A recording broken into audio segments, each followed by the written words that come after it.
नरं चैव नरोत्तमं देवीं सरस्वतीं व्यासं ततो जयमुदीरयेत्। नष्टप्रायस्व भद्रेषु नित्यं भागवतसेवया भगवतिरुत्तमश्लोके भक्तिर्भवति निष्ठिकी।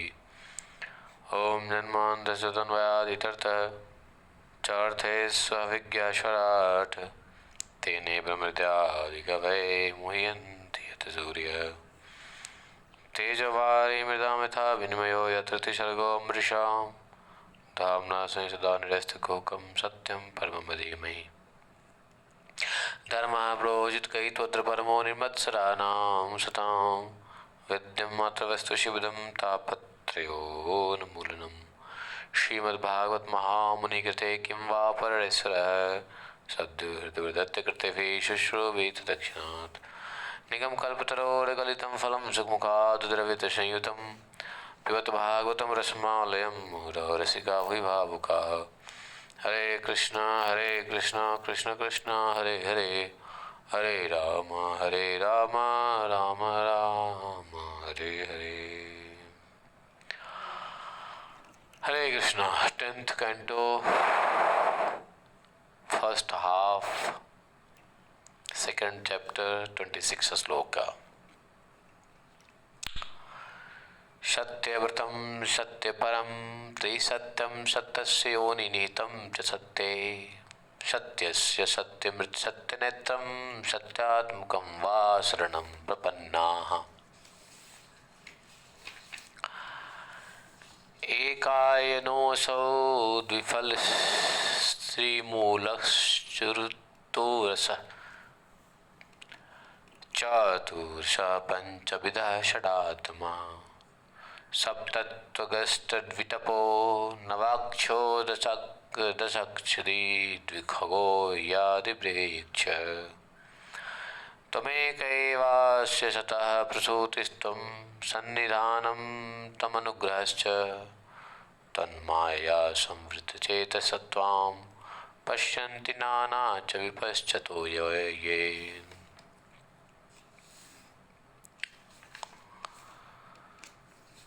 विभर्षि बिभर्षि रूपाण्यवबोधात्मा क्षेमाय लोकस्य चराचरस्य सत्तोपपन्नानि सुखावहानि सताम भद्राणि मुहुखलानाम्। ॐ अज्ञानतिमिरान्धस्य ज्ञानाञ्जनशलाकया चक्षुरुन्मीलितं येन तस्मै श्रीगुरुवे नमः। श्रीचैतन्यमनोभीष्टं स्थापितं येन भूतले स्वयं रूपकदा मह्यं ददाति स्वपदान्तिकं। वन्देऽहं श्रीगुरो श्रीपदकमलं श्रीगुरून् वैष्णवांश श्रीरूपं सागरजातं सगणरघुनाथान्वितं तं सजीवं साद्वैतं सावधूतं परिजनसहितं श्रीकृष्णचैतन्यदेवं श्रीराधाकृष्णपादान् सगणललिता श्रीविशाखान्वितांश्च। हे कृष्ण करुणा सिंधु दीनबंधु जगतपते गोपेश गोपिकाकान्तं राधाकान्तं नमोऽस्तुते। तप्तकाञ्चन गौरांगी राधे वृन्दावनेश्वरी वृषभानुसुते देवी प्रणमामि हरिप्रिये। आञ्छाकल्पतरुश्च कृपा सिन्धुभैव च पतितानां पावनेभ्यो वैष्णवेभ्यो नमो नमः। जय श्री कृष्ण चैतन्य प्रभु नित्यानंद श्री अद्वैत गदाधर शिवासादि गौरभक्तवृंद। हरे कृष्ण कृष्ण कृष्ण हरे हरे हरे राम राम राम हरे हरे।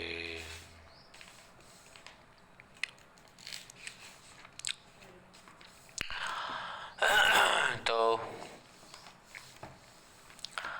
देवता लोग आ गए कंस के उस कारागृह में जहाँ भगवान अवतरित होने के लिए निश्चित रूप से माता देवकी के गर्भ से वहाँ पर सभी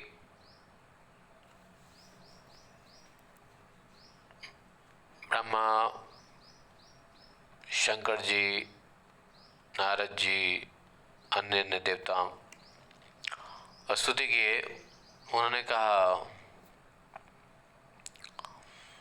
कि हे प्रभु सत्य संकल्प हैं। आपकी प्राप्ति का श्रेष्ठ साधन सत्य ही है। आप सृष्टि से पहले, प्रलय के पश्चात और वर्तमान में, इन तीनों कालों में सदैव वर्तमान रहने से त्रिशब्द हैं। आप सत्य शब्द वाच्य पंच महाभूतों के कारण हैं। आप सत्य के भीतर अंतर्यामी रूप से विद्यमान हैं। आप सत्य का नाश हो जाने पर भी परमार्थिक होने के कारण बने रहते हैं। ऋत शब्द वाच्य, सुनृत वाणी और समदर्शन, ये दोनों आपके नेत्र हैं। इस तरह सत्य स्वरूप आपकी हम लोग शरणागति करते हैं।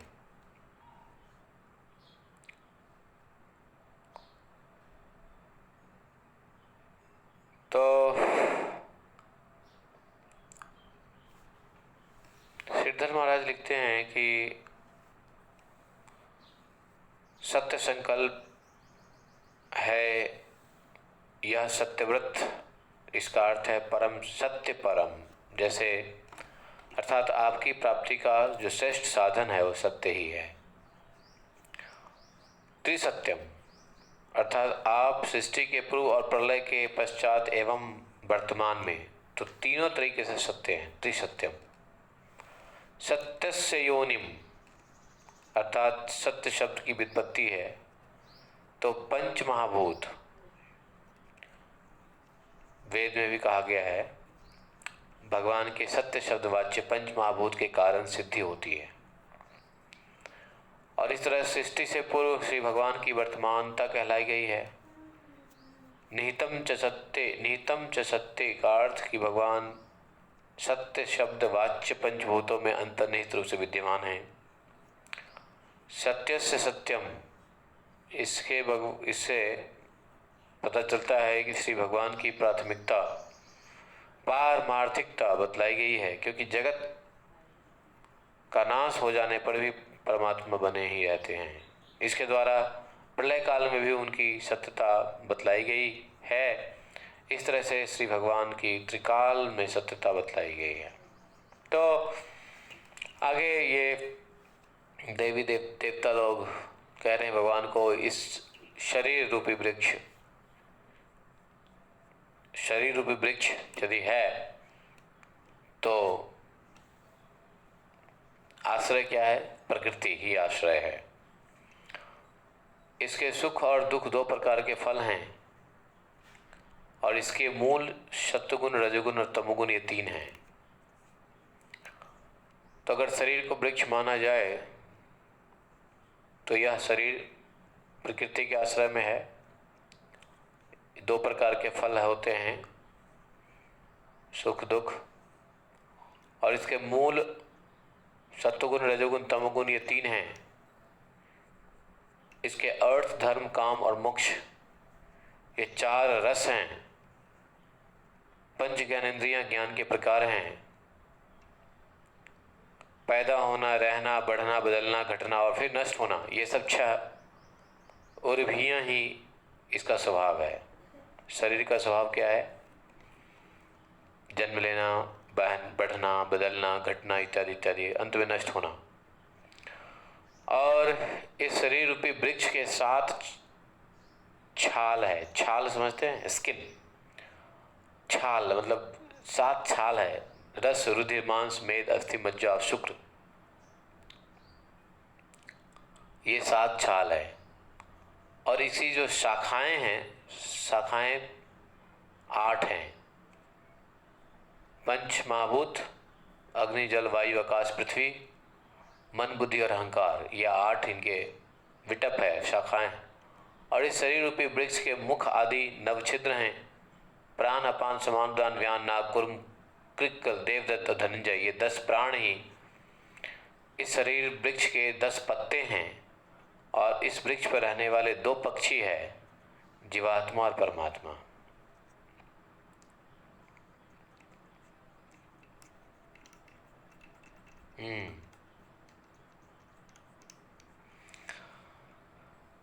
तो इस शरीर के वृक्ष में क्या क्या कौन सी चीजें हैं? वो 27वें श्लोक में सभी देवताओं की प्रार्थना के अंतर्गत बताया है। आगे कहते हैं त्वमेकैवास्य सतः प्रसूतिस्त्वं सन्निधानं तमनुग्रहश्च तन्मायया संवृतचेतस्त्वां पश्यन्ति नानाच विपश्चितो ये। इस संसार रूपी वृक्ष की उत्पत्ति स्थान एकमात्र आप ही हैं। यह प्रपंच आपके ही आधार पर टिका हुआ है तथा आपकी ही कृपा से यह संरक्षित है। आपकी माया से जिन लोगों की बुद्धि मोहित हो चुकी है वे लोग आपको ही ब्रह्मा विष्णु और महेश के रूप में देखते हैं, और जो ज्ञानी लोग हैं वे तो एकमात्र आपको ही देखते हैं।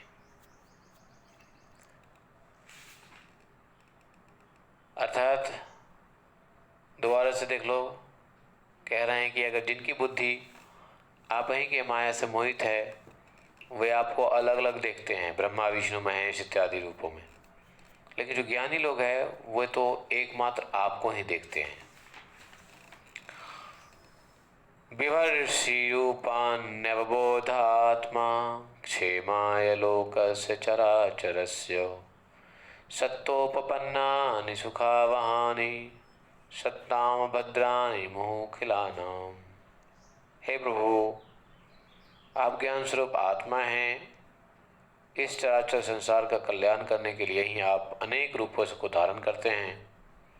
आपके वे रूप शुद्ध सत्व में होते हैं तथा सत्पुरुषों को वे सुख प्रदान करते हैं और दुष्ट पुरुषों को वे अत्यधिक दुख प्रदान करते हैं।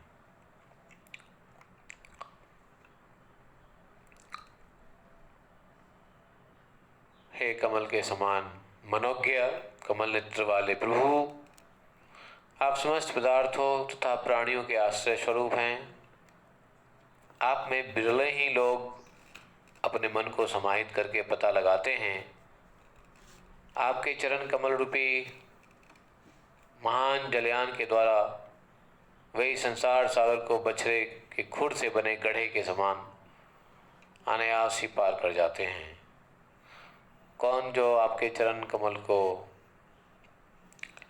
में अपना मन को लगाए रखते हैं। चरण कमल रूपी महान जलयान आसान हो जाता है इस संसार सागर को पार करना। इतना आसान जैसे किसी बछड़े के खुर से बना गड्ढा को पार करना कितना आसान हो सकता है, उतना ही आसान हो जाता है। स्वयं समूतीर्थ सुदुस्तरम द्विमन भवार्ण भीमद भ्रसौहृदाः भवत्पदाम्भोरुहवनावमत्रते निधाय याता सदनुग्रहो भवान। कहते हैं, हे प्रकाश स्वरूप भगवान, पूरा संपूर्ण जगत आपका स्वाभाविक प्रेमी है। वे स्वयं अहंकार और कठिनाई से पार किए जाने योग्य संसार सागर को पार तो कर ही जाते हैं और लोगों के कल्याण के लिए वे आपके चरण कमल रूपी नौका को स्थापित कर जाते हैं। वास्तव में आप ही सत्पुरुष पर महती कृपा हैं और उन लोगों के लिए आप अनुग्रह स्वरूप हैं। भागवतम में आए हुए अन्य कई प्रकार के प्रेयर्स में ये भी एक बड़ा प्रेयर्स है जो देवताओं के द्वारा, खासकर ब्रह्मा शिव जी और नारद जी के द्वारा गर्भगृह में आकर के प्रार्थना करते हैं। आगे कहते हैं कि देखो, दूसरे जो आपकी भक्ति भावना से रहित है, एक तो वो लोग जो आपकी भक्ति भावना से सहित है, जो आपकी भक्ति भावना में रहते हैं, उन पे तो बड़ी कृपा होती है, उनके लिए आप अनुग्रह करते हैं, उनके लिए आप तो संसार सागर को पार करना आसान कर देते ही हैं। लेकिन जो दूसरे लोग हैं जो आपकी भक्ति भावना से रहित नहीं है, अर्थात कृष्ण भावना से रहित है, लिखा हुआ है जे अन्य अरविंदाक्ष विमुक्तमानिनस्त्वयस्तभावाद् विशुद्धबुद्धयः आरुह्य कृच्छ्रेण पदं पदं ततः पतन्त्यधो अनादृतशोदग्रहया। और दूसरे प्रकार के जो लोग हैं वो जो आपकी भावना से रहित है, जो भगवत भावना से रहित है अर्थात कृष्ण भावना से रहित है और उनकी बुद्धि भी शुद्ध नहीं है, वे आपके चरणों के प्रति आदर नहीं रखते हैं। ऐसे लोग यदि कठिन तपस्या के द्वारा उन्नति को प्राप्त कर भी लेते हैं तो वे अपनी ही को मिथ्या ही मुक्त मानने वाले उस पद से पतित हो जाते हैं, गिर जाते हैं। हे लक्ष्मीपते प्रभु, जो हम लोग अब आपके चरणों में अपनी सच्ची प्रीति जोड़ रखे हैं, ऐसे जो आपके अपने जन हैं वे उन ज्ञान अभिमानियों के समान अपने साधन पथ से कभी पतित नहीं होते, जिनको आपके चरण चरण से प्रीति है।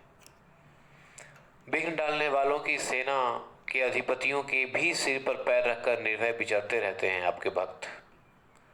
कोई भी विघ्न आपके भक्त के मार्ग में रुकावट नहीं डालती है।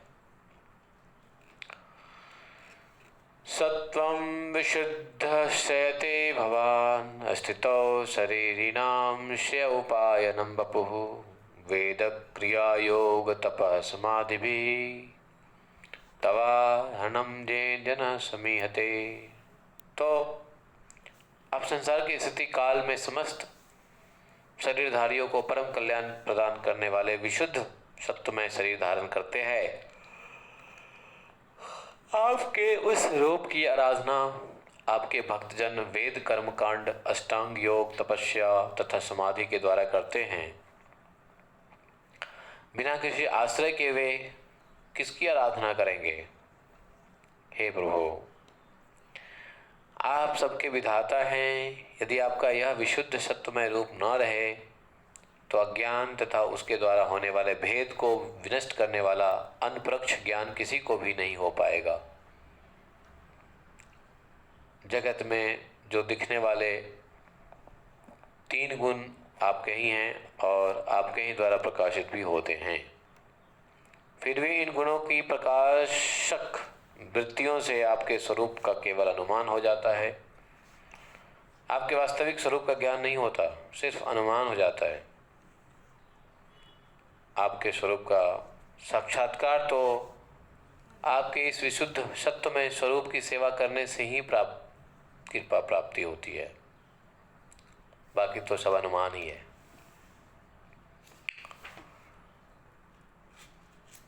न नाम रूपे गुंजन्म कर्म भी निरूपितव्ये तव तस्य साक्षिणः मनोवचोभ्या मनुमेय वर्तमनो देव क्रियायां प्रत्यंत्यतापि जाहि। तो कहते हैं, प्रभु, मन और वेदवाणी के द्वारा आपके स्वरूप का केवल अनुमान किया जा सकता है, क्योंकि आप उनके साक्षी हैं, उनके द्वारा दृश्य नहीं हैं। इसलिए आपके गुण जन्म और कर्म के द्वारा आपके नाम और रूप का निरूपण नहीं किया जा सकता।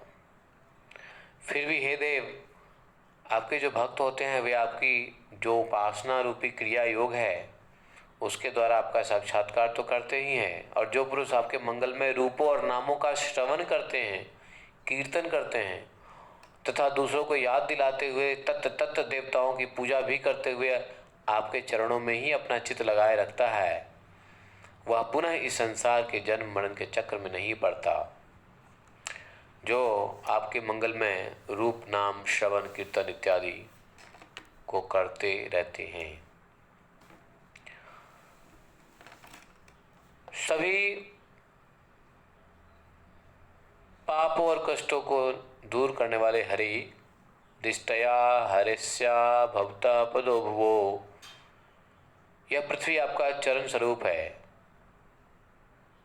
और संपूर्ण जगत के नियामक आपके जन्म से ही इसका भार दूर हो गया। सौभाग्यवश से हम लोग इस पृथ्वी और द्युलोक को आपके मनोहर नन्हे चरणों से अंकित तथा कृपा का पात्र बनी हुई हम देखेंगे। अर्थात भगवान जब आ रहे हैं तो बचपन के रूप में आ रहे हैं, बच्चा बन के आ रहे हैं, तो चरण कैसा होगा? छोटा छोटा सा, नन्हा। कह रहे हैं देवता लोग कि ये हमारे लिए सौभाग्य की बात है कि हम लोग इस पृथ्वी पर भूलोक द्युलोक को आपके मनोहर नन्हे चरणों से अंकित आपकी कृपा का पात्र बने हुए देखेंगे। लोगों ने भगवान के विशाल चरण भी देखे हैं। कब देखे? वामन अवतार में विशालतम पग भी देखा भगवान का। अब भगवान के नन्हे नन्हे पग भी देखा जाएगा। इसके लिए देवताओं में कौतूहल है और प्रार्थना चल रही है। हे प्रभु, आप तो अजन्मा हैं, इसलिए आपके जन्म का कारण आपकी लीला मात्र है, क्योंकि आप स्वयं अभय के एकमात्र आश्रय हैं। सृष्टि, स्थिति और संहार ये सब के सब अविद्या के द्वारा आप में आरोपित है।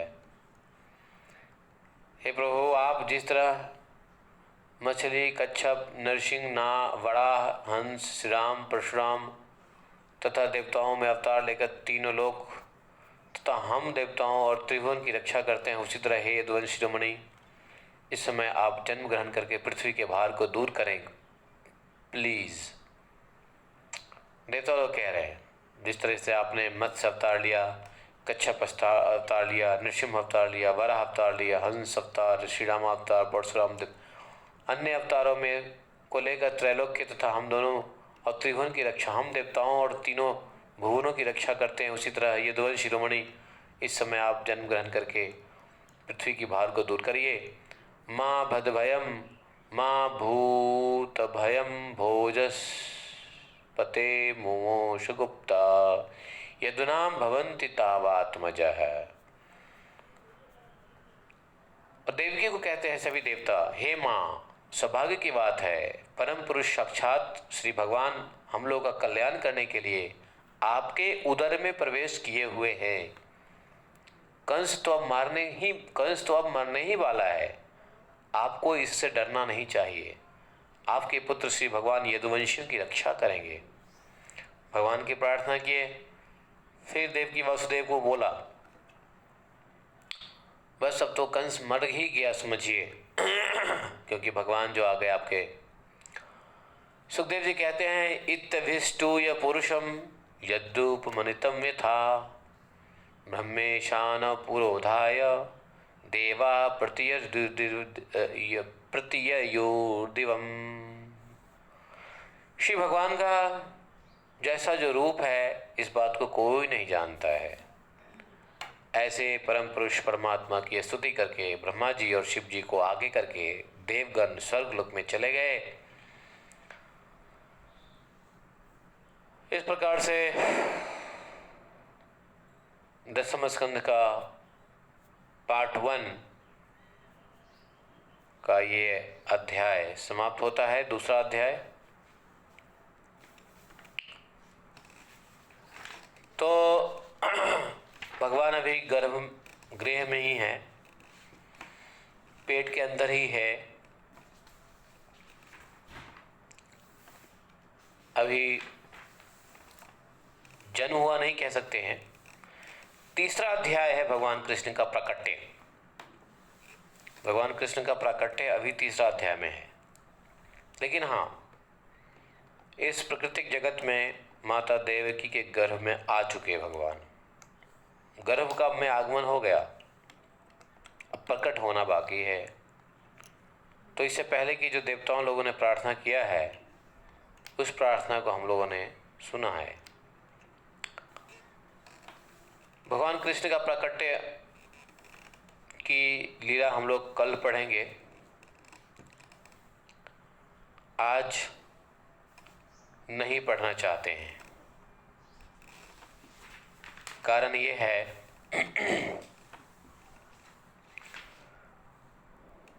कि पूरी रात इस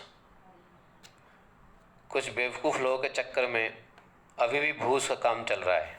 जो गाय का भूसा होता है ना, वो अभी भी एक ट्रॉली अभी आई है, अंतिम ट्रॉली अभी आई है, पूरा रात परेशान कर दिया। एक ट्रॉली 2 बजे आई, एक ट्रॉली अभी आई है। वो भी फ़ोन करके परेशान जब मैंने उसको किया, डांटा। अच्छा, कल बारिश भी यहाँ आ गई थी, बारिश आ जाती तो सारा भूसा खेत में ही खराब हो जाता। तो इस चक्कर में उसको डांट डपट करके लेबरों को के पीछे लग के हमने पूरी रात ये काम करवाया है। तो निद्रा हुई नहीं, पूरी की क्या बात है। अब अभी भी जाऊंगा, एक ट्रॉली लगी हुई है, उसको निकलवाऊंगा। उसको बोलते हैं खलाना। तो खलाने के लिए अभी भी उपवास भी है और नींद भी पूरी नहीं हुई है, तो वो एनर्जी नहीं आ रही है भागवतम पढ़ने में। आज भागवतम का कोई वो नहीं है, शरीर से वो एनर्जी नहीं आ रही है, और मन में चिंता है कि कभी भी वो आएगा वो खिलाने के लिए। अभी आ गया मेरे ख्याल से, लेबर तो आ गए हैं। अब लेबर बेचारे भी नहीं सोए, हमारा ग्वाला भी नहीं सोया, उसकी पत्नी भी नहीं सोई, सब के सब लगे रहे भूसों में ही। तो ठीक है, आज हम लोग बड़े शॉर्ट में इतना ही करते हैं। एटलीस्ट हम लोगों ने देवताओं के द्वारा किए हुए प्रार्थना के बारे में हमने